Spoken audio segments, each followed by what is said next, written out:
So the topic of our work is the Olympic Games, okay? Why the Olympic Games? Because it's taking place in London. The first work that the students had to do was to work on the logos, the rings or the mascots of the Olympic Games. Là, sur ce projet e-tech, chaque groupe, les 5 groupes ont dû créer un blog. Donc il y a 5 blogs. Et ça, c'était une tâche un peu nouvelle. Et chez eux, ils devaient, tous les soirs, après chaque cours, on travaillait là-dessus, écrire des choses sur le blog, comme un espèce de journal de bord. Et c'était très bien, quoi. Il y avait vraiment des très bonnes choses. Alors, il y avait des fautes, oui, des fautes d'anglais, mais j'en ai pratiquement pas corrigé parce que je voulais que ça reste leur truc. Je voulais pas que ça se soit comme une évaluation que je corrige et finalement, c'est pas leur anglais, c'est le mien.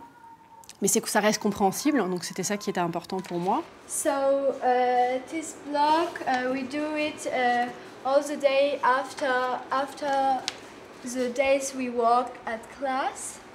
So I show you the day 4. Madame Gosselin a mis les liens de nos blogs sur son blog à elle de cours.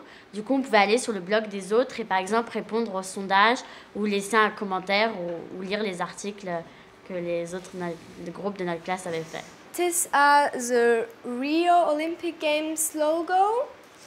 So how do you find this logo? I think that it is a bit funny and it's a good idea to make the people together into that they take their hands. Okay.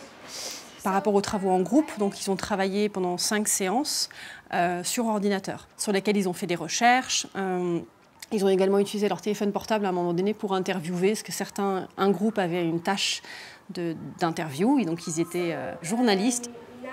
Donc moi, j'utilise ou les ordinateurs ou le TNI quotidiennement, à chacune pratiquement de mes heures de cours, parce que je trouve que c'est un moyen qui aide les élèves en difficulté à prendre confiance, parce qu'ils arrivent à faire des choses qu'ils n'arriveraient pas forcément à faire devant un texte d'un manuel.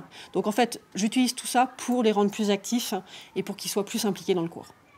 And Olivia will be a journalist too, and she will interview Leopold, and Leopold will play Usain Bolt. Je veux qu'ils prennent de plus en plus d'aisance pour s'exprimer à l'oral, et je veux qu'ils soient un maximum autonomes dans toutes les tâches qu'ils ont à faire. Je trouve que pour apprendre une langue, en particulier étrangère, c'est beaucoup mieux de faire plus d'oral que de l'écrit, parce que c'est comme ça qu'on apprend mieux. Ça nous amuse plus, ça nous captive plus, et du coup après on aime mieux apprendre avec ça.